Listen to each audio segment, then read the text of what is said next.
Miro the hero and the Stars top line help lift the Stars over the Ducks 3-2. Let's talk about it next on Locked On Stars. Your Locked On Stars, your daily podcast on the Dallas Stars. Part of the Locked On Podcast Network. Your team every day.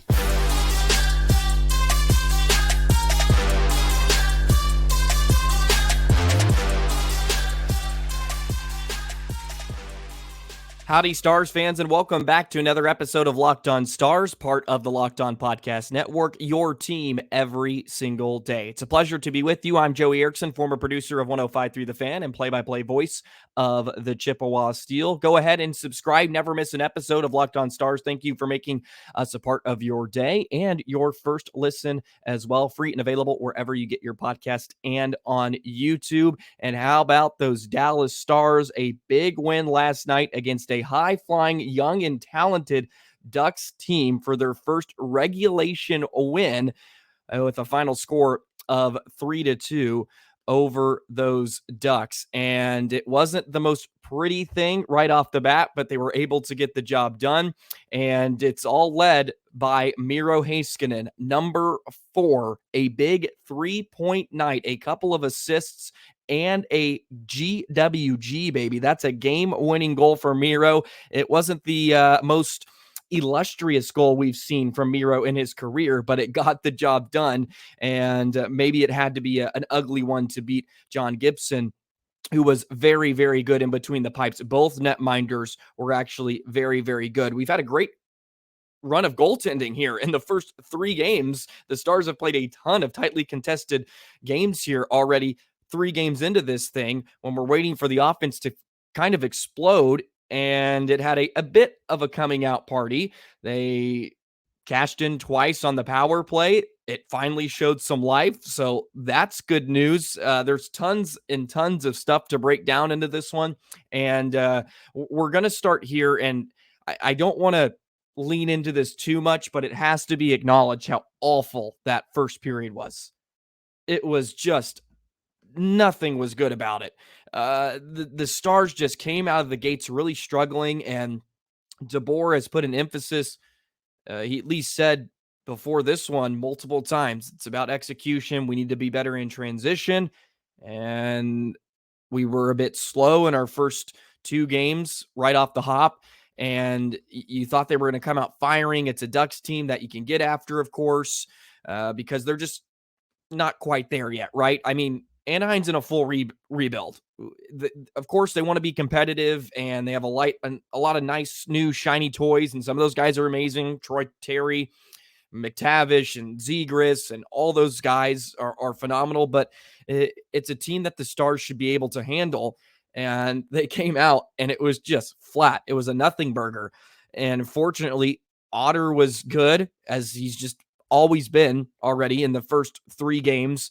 The power play was really, really bad too. The first couple of opportunities they had, I mean, just could not enter the zone cleanly. Just passes and skates. Couldn't go tape to tape more than twice. The PK was good, fortunately, and the Ducks weren't able to extend their lead any more than they already did as they got on the board first. So the Stars had to play trailing for the first time, even in the loss in a shootout against Vegas. They haven't trailed yet. So it may have been a blessing in disguise, all things told. And now we can kind of segue into all the positives of this one, because it slowly happened. And finally, the Stars started to find their groove in the second period. But excellent job closing out this game against the Ducks. A 6-on-5 for, it was almost close to 2 minutes, and they spent about a minute and a half in their zone having to defend, and they didn't really give up a ton of grade A chances in front of Oettinger on the 6-on-5. They did a great job kind of parking the bus, and they were able to kill it off. So a good job closing out against a team that you should have, and you come back with 2 points. Again, on the first period, high danger scoring chances, or just scoring chances in general, the Ducks had 17 scoring chances. The Stars had 6. That's just not going to cut it. You got to play a full 60, and the turnovers and the lethargicness, if that's a word, I'm going to use it. I'm running with it. Cannot continue against great teams. Otherwise, it's really going to hurt you because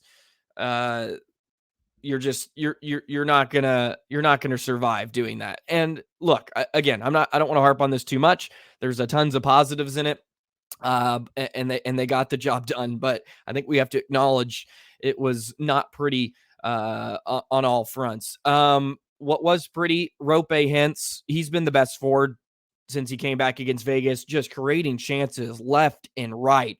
He's just so talented and dynamic. I know we harp on it and touch on it so much, but he just brings such an element that the top line especially needed.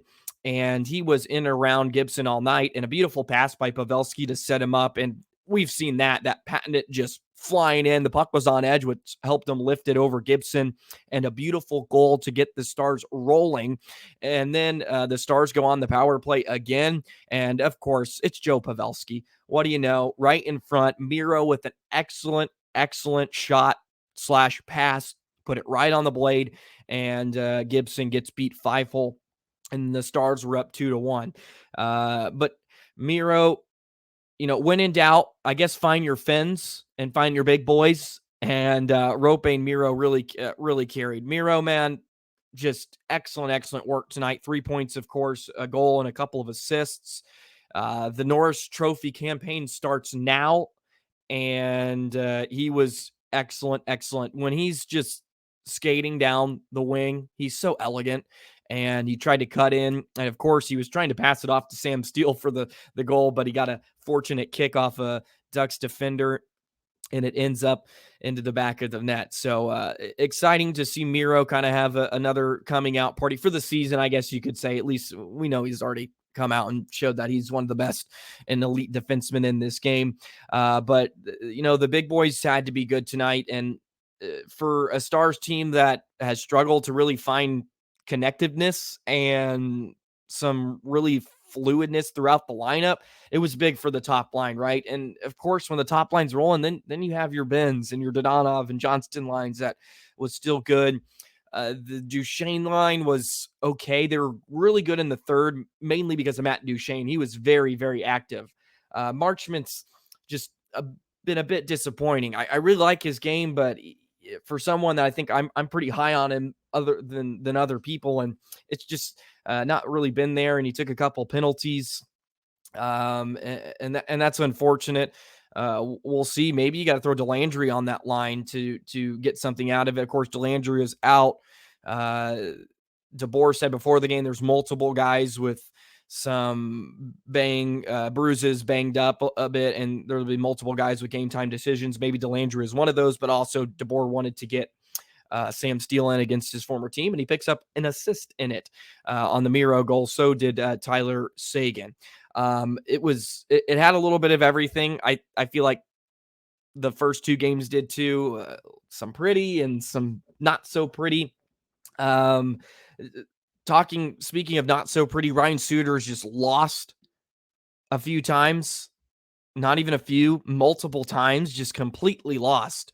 The 2-on-1 that the Stars gave up was just, there was two bad plays. And, I'll have to knock Miro for this. I know he had a fantastic game, but you can't allow the pass across the width of the rink and then Carlson buries it for his first ever National Hockey League goal. But the 2-on-1 should have never happened. I'll get it that way, where Suter, I don't know what he's doing on the wall, and he pinches down when there's, first off, two Ducks in between him and the puck, and then all of a sudden they're off to the races. And then, of course, as a defenseman, you got to take the pass away, and Miro tried to defend it well, which, look, I'm going to give him some grace. He usually plays that wonderfully. And if he gets a stick on the puck, then we're sitting here having a different conversation. But maybe just let Otter have that.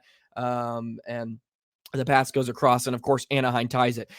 When it was 2-2, I knew that the next goal was going to be big. I felt like whoever scored the next was going to win just because Anaheim was rolling. They had a few shifts after that goal where they were buzzing around.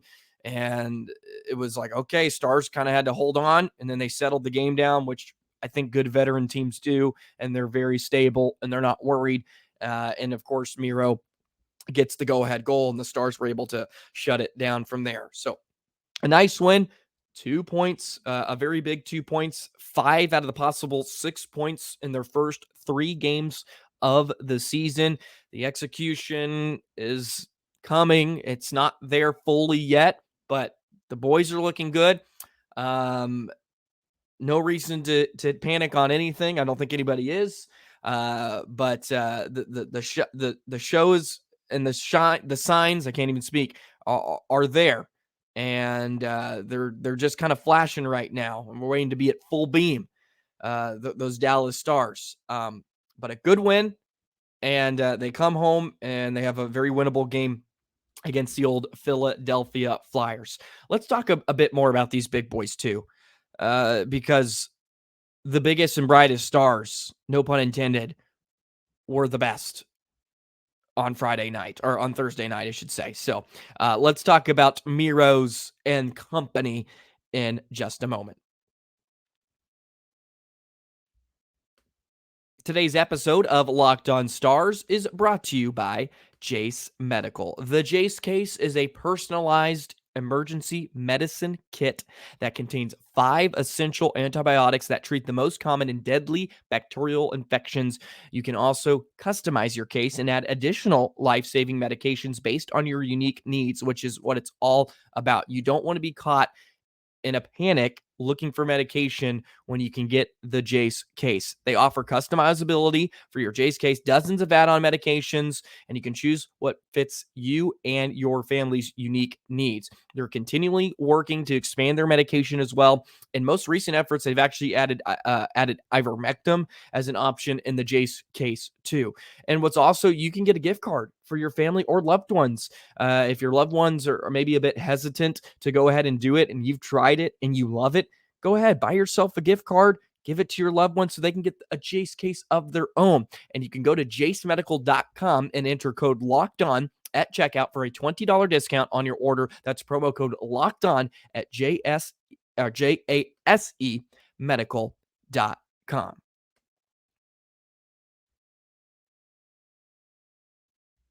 Today's episode of Locked On Stars is also brought to you by Bird Dogs. Bird Dogs are amazing. They look fantastic. They are comfortable. And man, they fit like just amazing, elegant cotton, right? Just all that great stuff. There's just that anti-sweat wicking fabric, so you're not sweating, especially in the summer. I know we're getting into the winter time, but that's why you need some Bird Dogs. They have the joggers, the type of sweatpants you're looking for, and they do the exact same thing that Lululemon does, but they fit way better, and they don't have that restricting cotton and all that bad stuff. Bird Dogs fix the issue. They have this cloud knit fabric, as I mentioned, and it fits slimmer. Bird Dogs are functional for any occasion as well. You can golf in them. You can lounge around the couch, watch those Dallas Stars, kick your feet up on a Sunday and watch football all day long in your Bird Dogs. So go to birddogs.com/LockedOnNHL or enter promo code LockedOnNHL at checkout for a free Bird Dogs water bottle with your order. That's birddogs.com/LockedOnNHL for a free water bottle at checkout. You won't want to take your Bird Dogs off. We guarantee you. Okay, plenty to get into after this Stars victory, their first regulation win of the season. They had to make it intense and dramatic in the first 2. They were able to finish this one up in 60 minutes. Be on the lookout for more Locked On Stars episodes next week. We'll have a recap of Saturday night's game on Monday.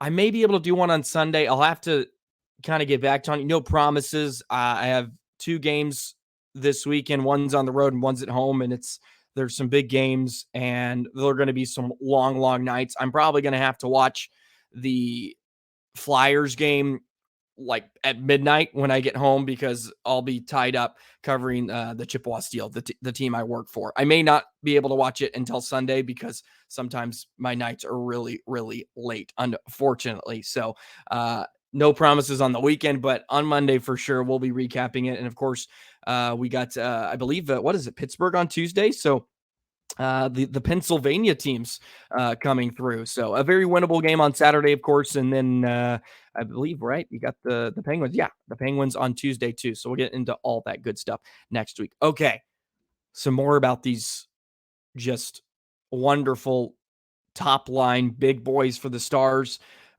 Man, Roope Hintz is just he is medicine that you just need to take spoonfuls of, because he just changes the game in so many ways.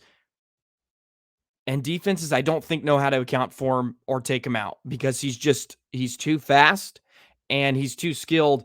You can't keep up with him. And it allows guys like Robertson and Pavelski to do what they do best. He is the X factor on that line. And he has another great night, a beautiful power play goal.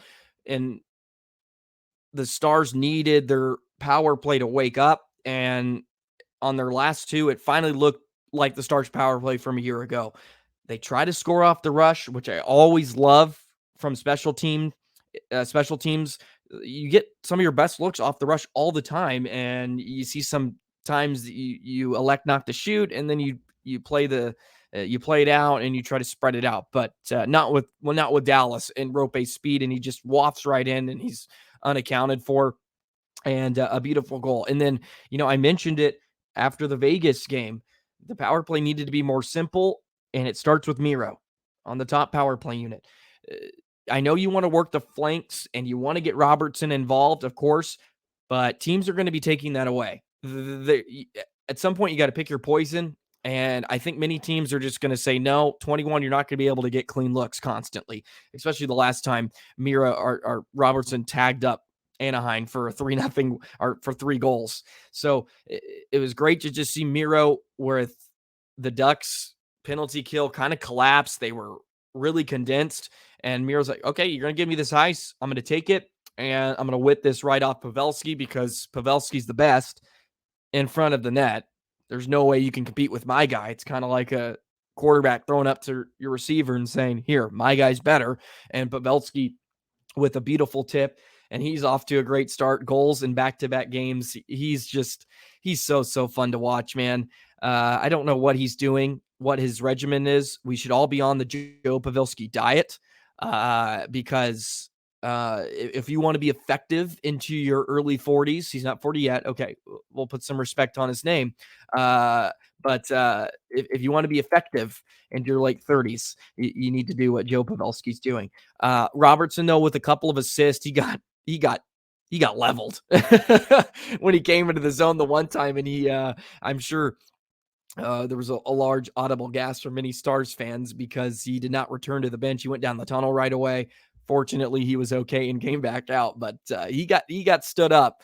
That was a good hit. So, but again, he's so effective, and he doesn't always have to score goals to be effective. He doesn't even need to light the scoring sheet up too, because people have to account for him. And he had a couple of great looks from distance. Those turnaround shots where he's just kind of firing through bodies. He has a knack for getting them to the net. And he did a wonderful, wonderful job there. Taking a look at some of the time on ice numbers too, Miro played 23 minutes. It was a very easy 23 minutes. Harley was up to 20. Harley wasn't very impressive, I guess you could say. He had his moments later in the game, but he was off to a pretty rough start. And so was pretty much everybody in crew. But Miro, of course, plays the most, and Suter played 18 minutes. I'm more inclined to peer at the defensive numbers just to see. There was a stretch where Suter and Lindell were out there together, and it was like, oh my Lord. It was a goal waiting to happen for Anaheim, and they got out of it. So there's a couple of some iffy moments there, but the forward lines are pretty good. Surprisingly, the Corsi number, the highest line was the Duchesne, Sagan, and Marchment line, which I think had a lot of great chances kind of in the latter half of the game, because Duchesne was very, very active, and that was good to see. He was in and around the net. almost had a beautiful wraparound on Gibson, who was able to get over just in time to cut it off. So good to see him kind of get into his legs. And look, I think that's just part of it for everybody. The Stars teams has a lot of experience, and there are a lot of guys that have a lot of skins in the game. I think with the game starting to roll over one of each other now, they're just going to get better and better. But the start was not a great introduction to the game last night. So I think, they were holding on. It was like, oh, like this could get out of hand if they don't pick it up. But the Stars usually pick it up, and they do. So a well played game. Otter, of course, just does Otter things. He was great in this one. Able to stop 27 out of 29 shots, and he had to face some good testers in tight late on the 6-on-5 that the Stars were able to eventually evaporate and eradicate for the big win. Okay, let's go ahead and wrap up the first week of the season. Just some overarching thoughts. I would love to get your comments and feedback too on your observations through the first 3 games, since we're 8 days into this thing before we move on to the Philadelphia Flyers. So let's recap, maybe give a player of the week too in just a moment. Today's episode of Locked On Stars is brought to you by Sleeper. Sleeper is phenomenal because if Tyler Seguin scores a hat trick, the Dallas Stars win the Stanley Cup, foreshadowing. And if you want to win 100 times your money, you got to play daily fantasy hockey on the Sleeper app. These are the possible scenarios for the season, but to have a chance at winning big, you have to play, and you got to play daily fantasy hockey on Sleeper. As the official daily fantasy app of the Locked On NHL Network, Sleeper is our top choice for daily fantasy sports, especially fantasy hockey. With Sleeper, you can win 100 times your cash in daily fantasy hockey contests, and you have studs, you have your Miros, okay? You have your Robertsons and your Ovechkins and your Crosbys, all those guys, and all you got to do is pick more or less on stats for these stars. You can choose stats like goals, assists, plus, minus, saves. Take the over for Otter, 100-time payouts as well on Sleeper. So start paying attention, and if you get your picks right, you can win big. Use promo code LOCKEDONNHL, and you'll get up to $100 match on your first deposit. Terms and conditions apply. That's LOCKEDONNHL. See Sleeper's terms of use for details. Howdy, everybody. Last segment of the week here on Locked On Stars. Thank you so much for all your love and support and all your feedbacks and comments. I love reading them and your observations as we're just in the infancy of this long journey. Thank you so much. Continue to subscribe. Almost to 2,000 subscribers. Let's get there before the end of the month. We're like 40 away. I can't believe it. You guys are doing great, and this community is continuing to build. So thank you so much. I've had a ton of fun already. So I figured we just kind of do a little overarching recap of the week. We're 7 days into this thing, and of course we can talk about the Ducks too. We'll hit the nail on the head there some more, because it was a good win. It was not pretty, but they found a way, right? And they've kind of strung together some of these dramatic and close, tight games, already with a couple of 1-goal game victories, which they were not very good at last season. They did have a shootout win. They have a shootout loss too, but we'll see how it all kind of plays out over 82. But I think we're still trying to figure out what this team is, and I don't think we're going to know till about a quarter of a way through the season, probably like game 25, because we certainly haven't seen the best of this squad. We hope not. And I don't think we have, right? They're still trying to find some chemistry, and I think just find some cohesiveness is how I would say it, some osmosis through everybody, because training camp was just odd, and with the start of the season and the rest, I think they're getting there. And the decor's kind of completely different in a way. I know the same pieces are there, but everybody's kind of changed partners, and there's just new elements to this thing. And DeBoer is preaching execution right now. They need to be better on the rush. A team that was phenomenal a season ago have not really shown that yet. They're just not snappy and really wheeling and dealing. We saw that better in the third period of this Ducks game, and more from the top line, which is no surprise. They played together the longest, because when they're running and gunning and they're creating turnovers and they're going downhill is when they're best. And we need to see a bit more of that. And we saw the Stars do that a bit. I mean, the Miro goal is just like that. Turnover in the ozone. Next thing you know, Miro's sprinting the other way, and you end up with a good scoring chance, and eventually you capitalize on it. Way too many odd man rushes. That's something that's just, I don't know, it's leaked over from last spring, and a lot of it is self-inflicted, which is the most concerning sometimes from guys like Suter. It's like, come on, man.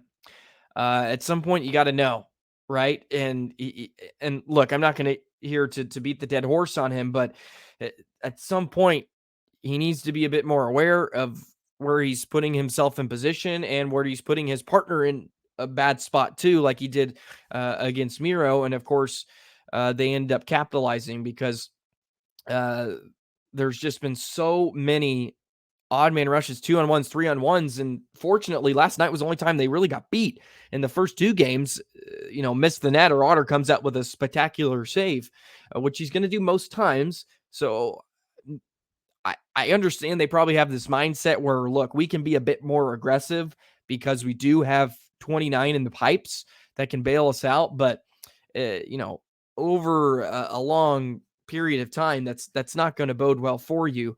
And some of it's just wrong pinches at certain times. They need to be a little less aggressive.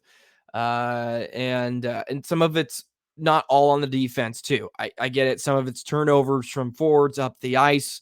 It's just, it's concerning at times, but look, I know there's growing pains in this thing. We're 3 games in. Look, I completely understand, but for a team that believes that they are the upper echelon of this National Hockey League, we need to start holding them accountable to that. It's no more of they get a pass. We have to hold them accountable because that's what the best teams do night in and night out if you want to win the Stanley Cup, point blank. So I'm going to try to hold them to that. And look, I am the eternal optimist most times. I'm a glass half full kind of guy. But I'm going to try to be fair and say it how it is sometimes. So that's where I'm getting at with that points. But a good first week, all things considered. 5 out of the 6 points is a great start. They've had a couple of good starts here in recent years, which is good. Sometimes they used to stumble out of the gate, but and the nice thing is they haven't played their best. They have not played their best. Otter's played one of his best, and if he continues this up, there's going to be some awards that are going to be handed his way with how spectacular he has. But good to see that everybody kind of woke up in the final 2 periods against the Ducks. The power play's starting to kind of feel a little bit, looked a little bit more like we saw last season. And the top line is there with Roope being back. And like I said earlier, there's the flashes. And, once they all come together all at the right time, I think it's going to be a lot of fun to watch. And this team is going to be a very, very hard team to beat, which they've proven. Look, they've gone past 60 minutes twice and they haven't been their best. So they're doing something right. But a big win against a very, very vulnerable Ducks team. And you got Philly on Saturday. Should be a fantastic contest. I'll be able to wrap that one up. Maybe on Sunday, like I said, I'm going to be a busy guy this weekend. So I'll try to do like a short or something before, like I have been doing. I think I'll be able to do that, sneak one in before I have to actually go on a call for a game. And I'll definitely try to do an instant reaction too. Unfortunately, I probably won't be able to watch the game. I'll be honest. I'm not gonna be able to watch the game during the time because I'll have a game at the same exact time, which is unfortunate. So maybe you'll get a reaction of me on Sunday. I apologize. But on Monday, we'll really dig into this thing, okay? And we'll hopefully have another 2 points under our belt. Well, that'll do it for today. Thank you for a wonderful week. Go ahead. You can follow me on the Twitter thing, the X, Joy the Jet 19. Got throw my things out there, my opinions, and a lot of you reach out to me too, which I love during the games, and we can be sad or enthusiastic about the outcomes and the results that are happening. That'll do it for today. We'll see you next week. Have a wonderful weekend, and we'll see you next week on Locked On Stars. So long, Stars fans.